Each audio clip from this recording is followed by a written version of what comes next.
Walang lumayo itong Pure Foods. Delikado. Colombia with score. 5 straight points for the Coca-Cola Tigers. And that's a turnover. Hindi naman. Muntik na. Munti ka na. Muntik ka na. 3:23 remaining in the ball game. Yep. Simon 3-1 break. Ah, he missed it. Oops. Wala ba matatawagan ng foul? May technical pa for waving off the referee. Penalty, technical foul, number 88, Asitaw Lama. Alam mo, I was saying kanina na itong si Asitaw Laba, if ever this would be the first time sa pagdipat na sa Coca-Cola na makakalasap siya ng back-to-back losses eh. Yun ang ayaw niya eh.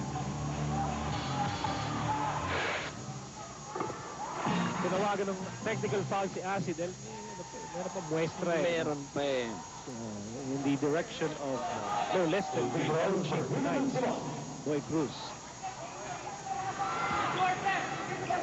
Can't do that. You'll be cited for contempt.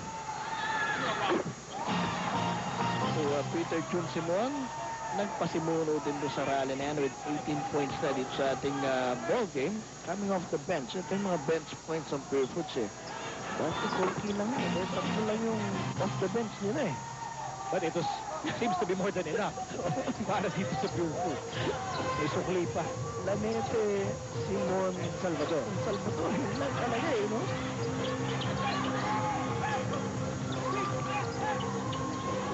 Here's Catley. Yes, sir. Entres for Cesar Catley. And he has 11 points in the ball game. Ayaw pa rin sumuho ng Coca-Cola Tigers dito. There's a triple team on Simon. He still has the basketball. Pinasa kay Jondan Salvador. And here's Pingris, and he is blocked. Blocked by Taulaba. 5 fouls and all, ha? Dumedepensa pa itong si Asi Taulaba. Here's the maunahan. Looking for Taulaba. Cross-court pass. Colombia. And now Catley has the hot hand. That shot was deflected. Medyo pilit na yun dahil katabi na niya yung defender at nagmadali na ito si Cesar Catley.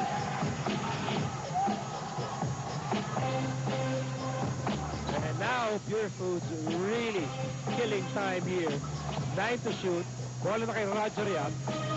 Inabot muna kay Jondan Salvador and then ibabalik kay Roger Yap. Roger Yap makes his move. What a layup! Pero kanina pa. But he missed it. Kanina pa ang bola. At nasa loob na tayo ng outlast 2 minutes. Atin tayo ng outlast maintenance free batteries. Walang nagbawas sa tubig. It will take a very up between Aris de Maunan and Roger Yap. But both men are quickly separated. Katawa naman si Dimaunahan eh. Si Roger Yap ang dahil na-atrasan siya that time. Uy! May konting kiliti. Kiliti lang yun. Kinalapit. Hindi ba na Roger Yap? Sasagutan pa rin. Sabi ni referee Robert Ting, break it up, gentlemen.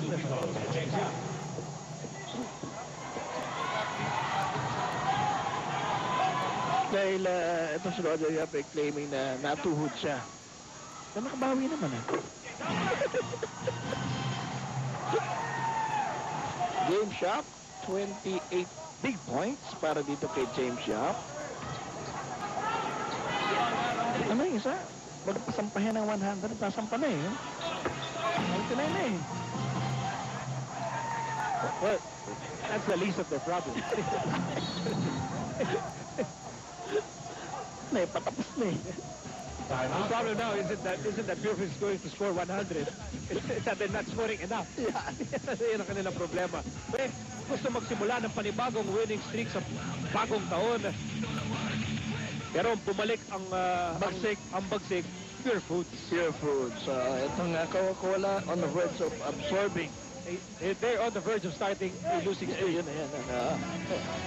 Absorbing a second straight setback itong Coca-Cola Tigers. First time since nalipat siya sa Taulaba sa kanilang poder. That has ramifications Psychologically and emotionally because nanggaling na sila sa isang 7-game losing streak sa skid, no? John Dan Salvador, makikita natin ang kanyang mga contributions tonight. Here's Kabagdon. Catley, step back play.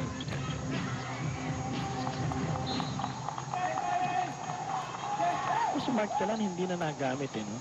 Dito sa fourth quarter. Bagay, ito, hindi labas na rin si Arsi Taulaba.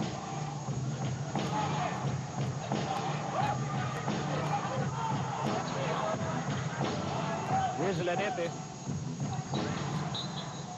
At mapapasok pa si Rob Sands. For James Young. Well, you've been bringing up the fact that Ryan Gregorio used a very compact rotation, which clearly states that they were going for the jugular Yeah. in today's ballgame. No experimentation whatsoever. You know, I don't blame them because even if they could afford to lose this game, yung kanilang susunod na dalawang kalaban ay bigatin. Alaska yung susunod eh. Alaska is on a road. Very hot team. And then Red Bull is Red Bull always a pa. dangerous customer. And So, Red Bull, naghahabol din niya. so kung kukunin mo na rin lang yung semifinal Ayun na. slot, you might as well do it today. Ngayon na. Tapos marami namang araw para magpahinga itong mga mabubugtong ngayon eh, di ba?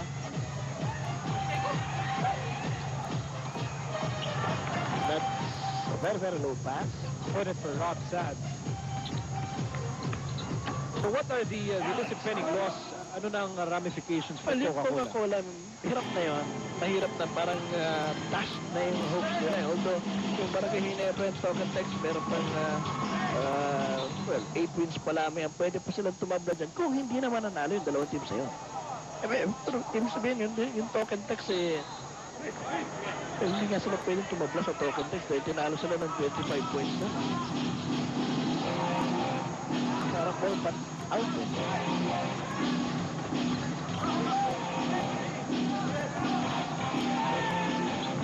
Kasi nagpupunto sa Robson, di ba? Only 10 seconds to remain before Pure Foods formally enters. Although they still have 2 remaining games, but by virtue of their impressive win-loss record as of the moment, it's going to be enough to propel them automatically to the semifinals round. And number 1 spot, kahit na ano pa mangyari. Even if Santa Lucia wins its last 2 games.